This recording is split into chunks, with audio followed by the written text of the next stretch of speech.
Bienvenue tout le monde à l'église de Duc Baptiste. Nous sommes à Gatineau, Québec. Je m'appelle David Smith.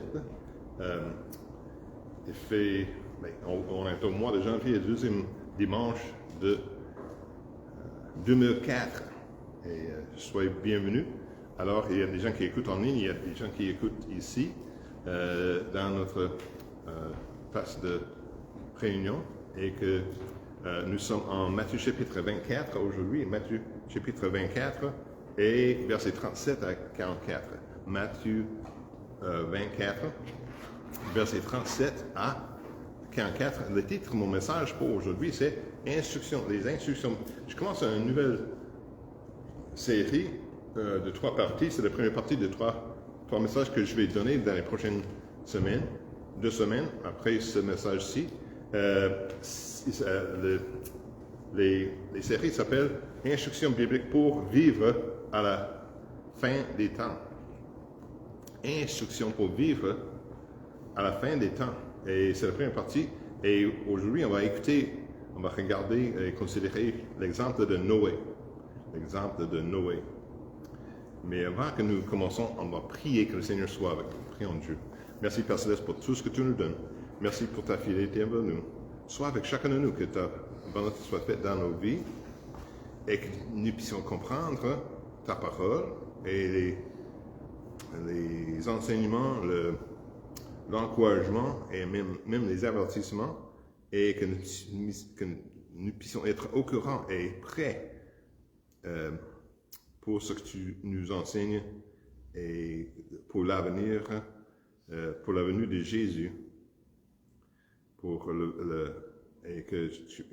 que quand Jésus revient, et que tu puisses nous aider à comprendre par ta parole, par cette leçon, par ce message, et que tu puisses me donner les mots à dire pendant que je prêche, que tu puisses empêcher les puissances des ténèbres de nous empêcher à comprendre et concentrer, et que tu puisses remplir-moi de ton Saint-Esprit, pardonne-moi de mes péchés, remplis-moi de ton Saint-Esprit comme tu as commandé, comme tu as promis, et que je puisse presser avec la puissance du Saint-Esprit, et que ta parole soit efficace pour pénétrer dans les cœurs et les esprits des gens qui écoutent, et que s'il y a quelqu'un qui n'est pas 100% certain d'être sauvé, qu'il puisse mettre la confiance en Jésus comme le sauveur personnel, par la grâce, par la foi, dès aujourd'hui. Et nous remettons toutes ces choses, Seigneur, entre tes mains, au nom de Jésus. Amen. Les instructions bibliques pour vivre à la fin des temps, c'est la première partie, et on va parler de l'exemple de Noé. Nous sommes en Matthieu chapitre 24, versets 37 à 44 pour commencer. Matthieu chapitre 24 et versets 37 à 44. Et si vous avez une Bible à cheval, c'est à la page 38 dans le Nouveau Testament. Matthieu, c'est le premier livre du Nouveau Testament. La Bible nous dit en Matthieu chapitre 24, 37 à 44. Mais comme il en était au jour de Noé, alors c'est Jésus qui parle, je peux pour expliquer, c'est Jésus qui parle. Il a dit, mais comme il en était au jour de Noé, il en sera de même à l'avènement du Fils de l'homme. Car de même qu'au jour d'avant le déluge, les hommes mangeaient et buvaient et mariaient et donnaient en mariage jusqu'au jour où Noé entra dans l'arche, et qu'ils ne crurent rien jusqu'à ce que le déluge vint et les emporta tous. Il en sera de même à l'avènement du Fils de l'homme. Alors, de 2 hommes qui seront dans un champ, l'un sera pris et l'autre laissé. De 2 femmes qui moudront au moulin, l'une sera prise et l'autre laissée. Veillez donc, car vous ne savez pas à quelle heure votre Seigneur viendra. Or, considérez ceci, que si un père de famille était averti et qu'il à quelle veille de la nuit de l'Aaron viendra, il veillerait et ne laisserait pas percer sa maison. Verset 24, verse 44. C'est pourquoi vous aussi tenez-vous prêts, car le Fils de l'homme viendra à l'heure que vous ne pensez pas. Les instructions bibliques pour vivre à la fin des temps, instructions to live for the end times, l'exemple de Noé, l'exemple de Noé. Alors, si je crois que, dans mon cœur, que le retour de Jésus est très proche, alors j'ai l'obligation en tant que pasteur à vous avertir, à parler, à expliquer comment la Bible dit que nous devrions vivre à l'approche de la fin. Je ne pense pas avoir tort lorsque je dis que cette génération est éloignée davantage de Dieu que des autres générations. Quand je parlais à Mme Colline hier, qu'elle a 80 ans, et les choses étaient plus simples et plus... les gens respectaient l'autorité dans le passé quand nous étions jeunes. Il y avait moins de... Il y a des guerres et des problèmes, des crimes, mais les choses étaient... les gens sont moins... sont plus respectueux l'un et l'autre. Mais aujourd'hui, chacun... il y a un verset qui dit que chacun veut faire ce qui semble bien dans leurs propres yeux.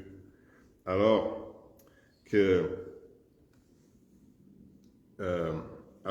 en ce cas, ma vision du moment de la fin du temps a changé un petit peu depuis les dernières plusieurs années. Alors quand nous sommes arrivés ici à Gatineau en 2002, je croyais que dans mon cœur, la doctrine selon laquelle Jésus allait revenir, mais au cours de ces 10 dernières années à peu près, je commence à penser que Jésus reviendra bientôt, peut-être dans les prochaines plusieurs années, où ça peut être bientôt, ça serait bientôt. Mais malheureusement, dans les derniers quelques années,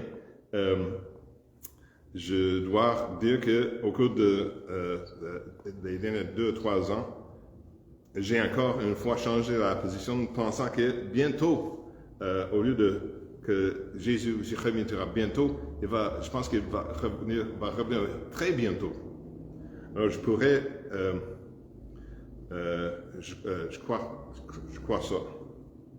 Et je crois que Jésus puisse revenir pendant notre vie, pendant que nous sommes encore vivants. Alors, et si je crois dans mon cœur que le retour de Jésus est très très proche, alors j'ai l'obligation à partager en tant que pasteur comment la Bible dit, ou expliquer comment la Bible dit que nous devrions vivre à l'approche de la fin. Ainsi, aujourd'hui, je commence une nouvelle série intitulée, comme j'ai expliqué, l'instruction biblique pour la vie de la fin des temps. So I'm starting a series about how to live, how the Bible says, the instructions, biblical instructions on how to live in the last days, the last time. Alors aujourd'hui, je veux regarder un homme vivant, un homme qui vivait à la fin des temps. Son nom était Noé. Noé, en anglais c'est Noah. Puis à la fin des temps, son monde allait être détruit par un grand déluge. À la fin des temps, le monde sera détruit par, de notre temps, la Bible dit que notre monde sera détruit par le feu. Mais Jésus a lié ces deux événements ensemble dans Matthieu chapitre 24. Mais comprenez ceci. La façon dont Noé a vécu sa vie à sa fin des temps et de la façon dont nous, vous et moi, devrions vivre à notre fin des temps. Voyons donc quelles leçons que nous pouvons tirer de la vie de Noé. Laissez-moi lire ça encore. Ce passage, Matthieu chapitre 24, 37 à 44. Écoutez attentivement encore à ce passage. Matthew 24, 37 through 44. Je vais le lire. I'm going to read it again. Alors, Catherine, you can read it yourself in your Bible, your English Bible. Alors, Matthieu 24, 37 à 44, la Bible dit, mais comme il était au jour de Noé, il en sera de même à l'avènement du Fils de l'homme. Car de même qu'au jour d'avant le déluge, les hommes mangeaient et buvaient et mariaient et donnaient en mariage jusqu'au jour où Noé entra dans l'arche. Et qu'ils ne connurent rien jusqu'à ce que le déluge vint et les emporta tous. Il en sera de même à l'avènement du Fils de l'homme. Alors, de deux hommes qui seront dans un champ, l'un sera pris et l'autre laissé. De deux femmes qui moudront au moulin, l'un sera pris et l'autre laissé. Veillez donc, car vous ne savez pas à quelle heure votre Seigneur viendra.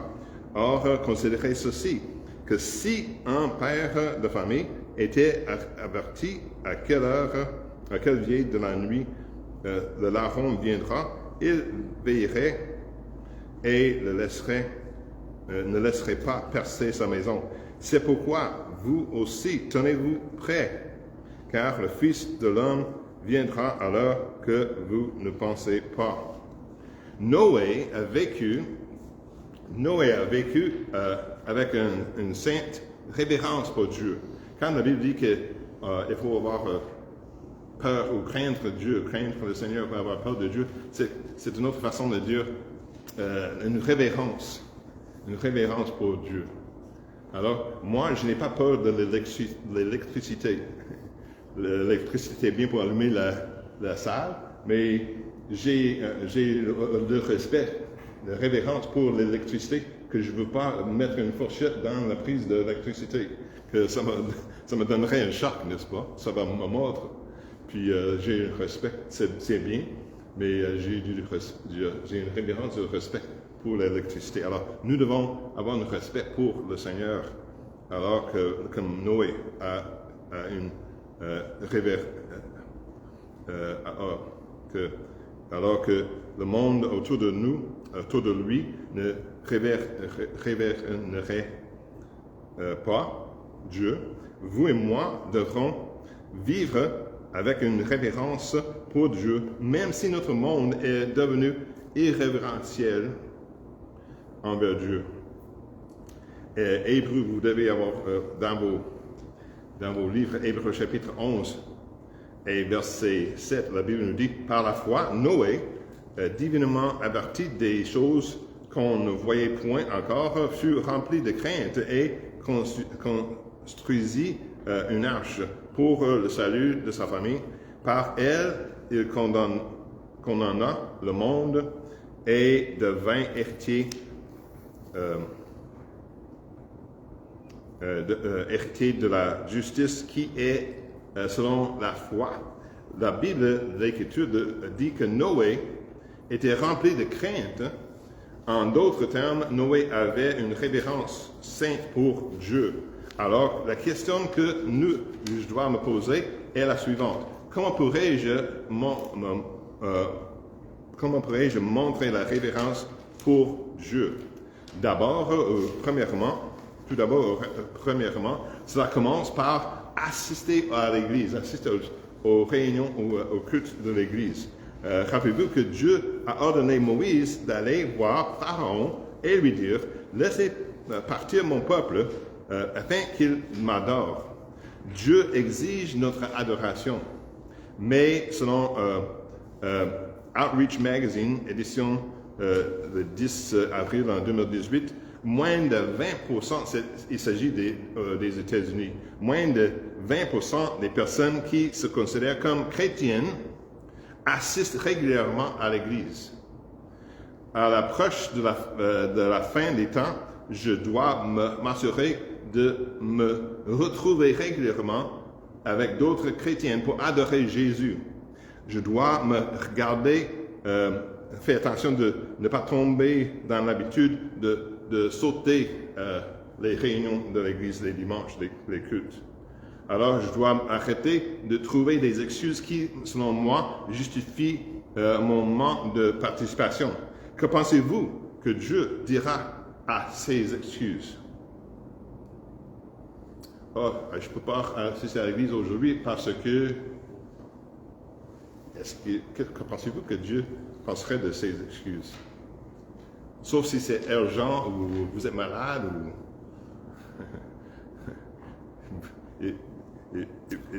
ça doit être une pensée inculquée dans votre esprit que moi je dois assister à l'Église pour adorer le Seigneur avec les autres chrétiens.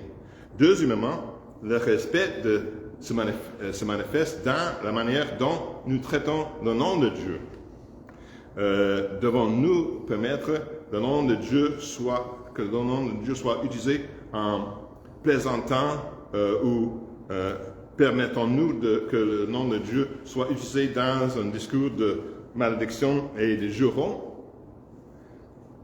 Nous connaissons le troisième commandement qui dit en Exode 20, verset 7, Exodus 20, verset 7, tu ne prendras point le nom de l'Éternel ton Dieu en vain, car l'Éternel ne tiendra point pour innocent celui qui aura pris son nom en vain. Laissez-moi vous montrer à quel point notre monde est arrivé et que nous sommes devenus tolérants. Par exemple, alors que Donald Trump, notre 45e président des États-Unis, si vous écoutez de nombreux de ses discours, il utiliserait de temps en temps en vain le nom de Dieu.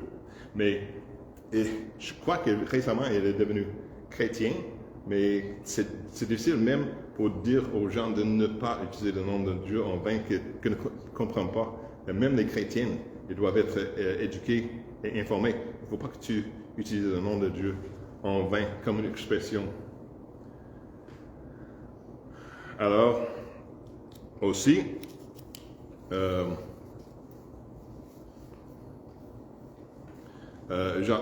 j'entends que pas que les chrétiens s'est levé contre l'industrie cinématique dans les films parce que produit les films film après film qui d'une certaine manière ou d'autre défament notre Seigneur, notre Christ. Et je peux vous dire qu'il n'y a pas de comédie qui ne rabaisse le nom du Christ pour rire. Alors, à la fin des temps, nous devrions défendre le nom de Jésus. Et si quelqu'un se moque de Jésus, nous devrions parler nous devons intercéder pour leur dire de ne pas parler de mon Sauveur de cette façon. Laissez-moi vous montrer à quel point nous sommes arrivés, nous sommes devenus tolérants. Je n'entends pas les chrétiens encore, alors que j'ai répété cette phrase. Alors, troisièmement, dans Psaume 138 et verset 2, la Bible nous dit « Car tu as magnifiquement accompli ta parole au-delà de toute ta renommée. » Imagine que la Bible dit que Dieu exalte sa parole écrite au-dessus de son propre nom. À la maison, après l'église, placez-vous la Bible, votre Bible, en endroit où les objets est-ce que vous mettrez des choses sur votre Bible à la maison? Alors, est-ce que vous ferez ça avec une photo d'un bien-aimé? Mettez des choses sur une photo des bien-aimés, de vos bien-aimés. Alors, vous ne ferez ça avec une photo de la famille que vous chérissez. Faites-vous preuve de respect pour la parole de Dieu en prenant pour la lire à la maison.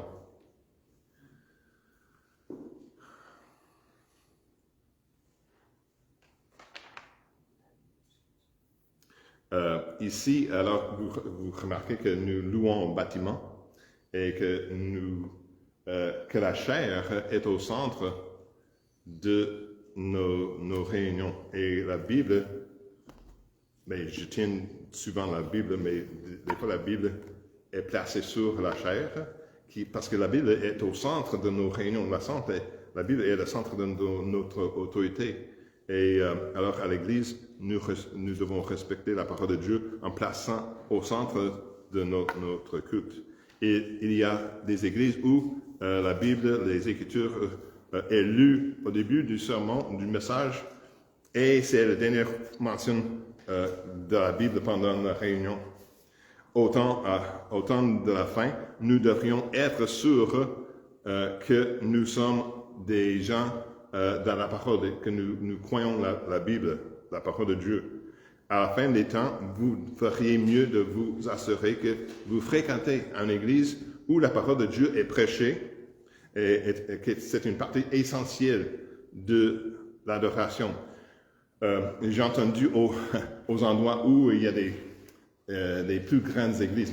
Nous avons une petite église, mais à Québec, nous avons assisté à l'église baptiste de la Vieille Capitale. Il y avait une soixantaine de personnes qui ont assisté régulièrement à cette église.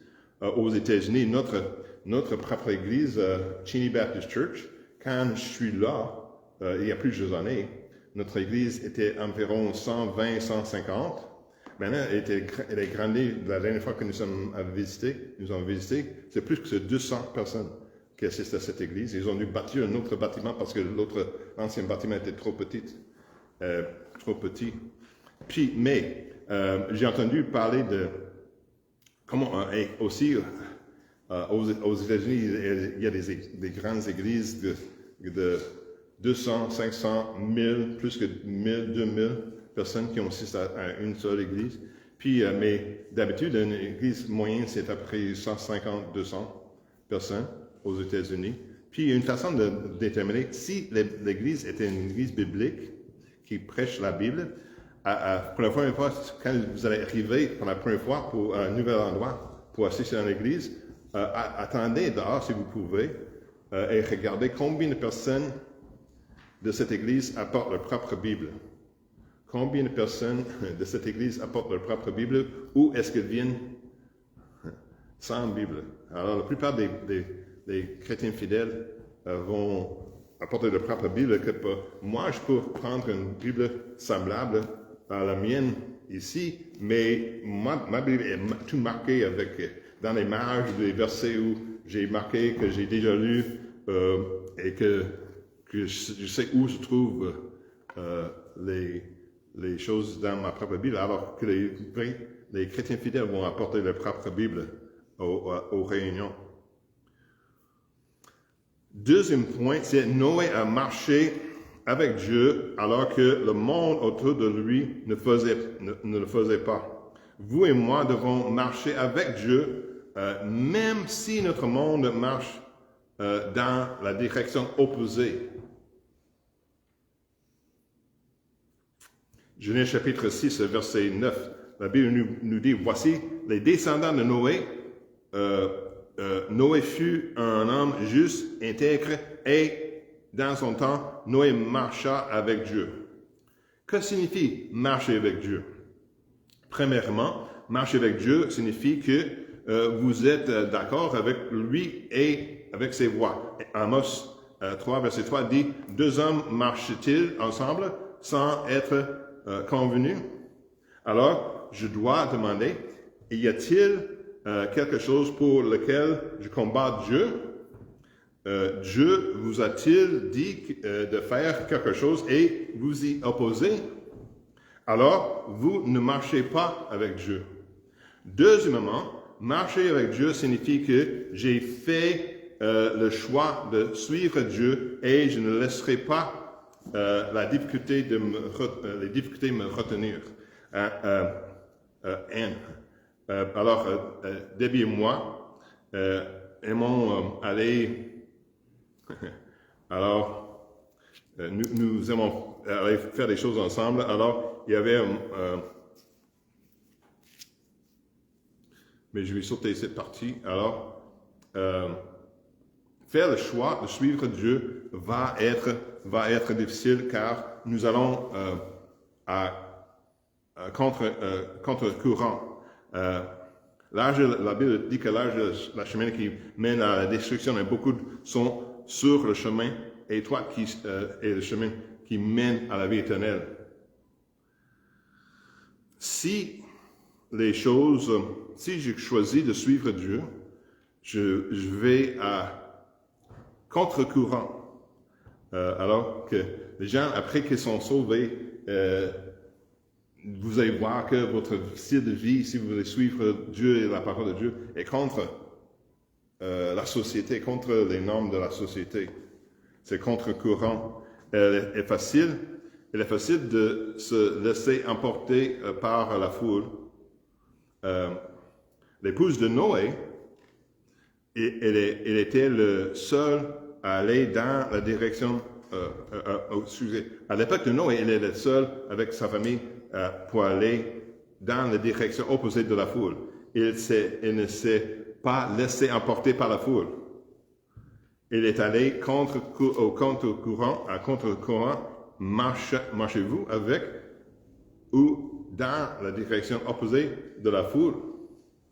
Troisièmement, marcher avec le Seigneur signifie que vous vivez pour lui plaire et non pour vous plaire.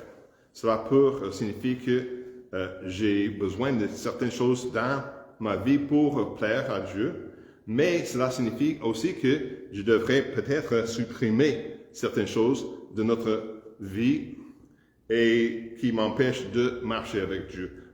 Psaume chapitre 1, versets 1 et 2, la Bible nous dit « Heureux l'homme qui ne marchait pas selon le conseil des méchants et qui ne se tient pas dans la voie des pécheurs et qui ne s'assied pas au banc des moqueurs, mais qui prend son plaisir dans la loi de l'Éternel et médite sa loi jour et nuit. » Troisièmement, Noé était, the third point, Noé était un témoin de Dieu alors que le monde autour de lui ne voulait pas entendre. Ne voulait pas l'entendre.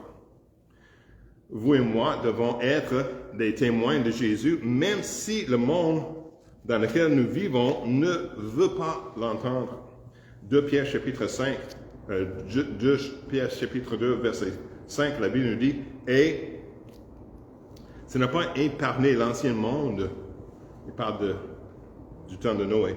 Si Dieu, en d'autres mots, si Dieu n'a point épargné l'ancien monde, et s'il n'a point épargné l'ancien monde, et s'il a préservé Noé, lui, huitième, le prédicateur de la justice, lorsqu'il a envoyé le déluge sur le monde des impies.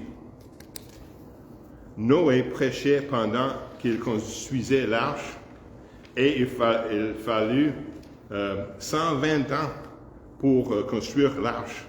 Savez-vous combien de personnes ce prédicateur a converti pour suivre Dieu? Aucun.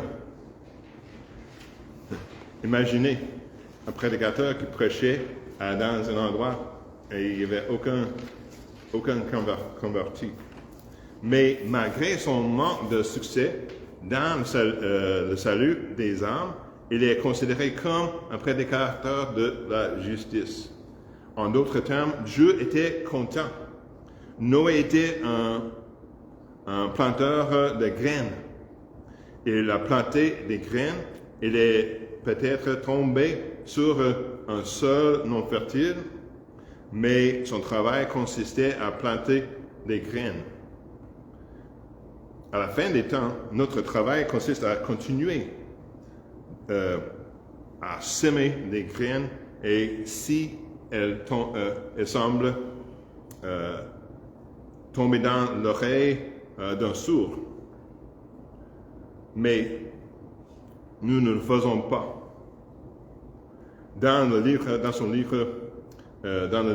Street Level Evangelism, where the space for the local evangelist, where is the space for the local evangelist, par Michael Parrott, il a dit que 80% des chrétiennes ne témoignent pas systématiquement du Christ. À la fin des temps, votre témoignage pourrait être le dernier témoignage qu'une personne puisse entendre parler de Christ avant l'arrivée de la fin des temps. Donc, si je veux être chrétien des temps, à la fin des temps, que j'ai besoin d'être, et je devrais avoir une sainte révérence pour Dieu, je devrais marcher avec Dieu, et enfin, je devrais être un témoin de Dieu. Prions Dieu. Merci Père Céleste pour tout ce que tu nous donnes. Merci pour ta fidélité envers nous, que nous puissions tous être prêts pour le retour de Jésus, et s'il revient pendant notre vie, pendant les prochaines semaines, dans les prochaines années, que quand j'étais jeune, je croyais que Jésus reviendrait. Et maintenant, nous voyons le monde qui devient plus en plus comme au temps de Noé, que nous pensons que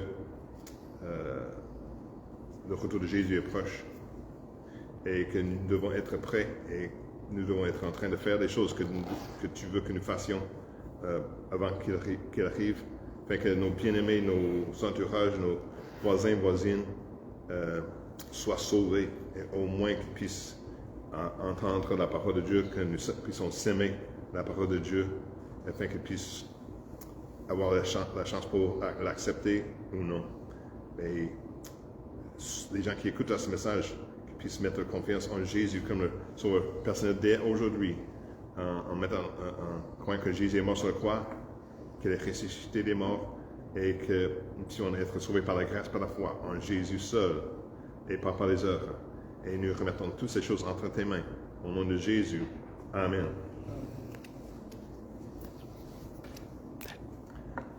Amen.